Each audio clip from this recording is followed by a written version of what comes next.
How do I access my HDSB Gmail? Hello and welcome back. I'm Cameron and I'm here to help you use your HDSB account to make school easier. Today we learn all about your HDSB email. Why is this important? Your school email is very important. Teachers send messages, homework, and important news here. You should check it every day. First step, make sure you're signed in. Your picture should be up here on the right and you should be able to see that your account is at the top.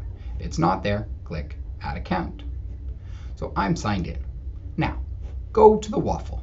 Look for these 9 little squares at the top right. We call them the waffle or the app launcher. Now, look for Gmail. It looks like an envelope.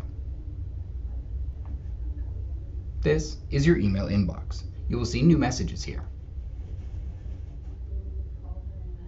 Click on a message to read it. Your HDSB email every day for important school messages. Next, we'll explore your Google Drive. See you soon!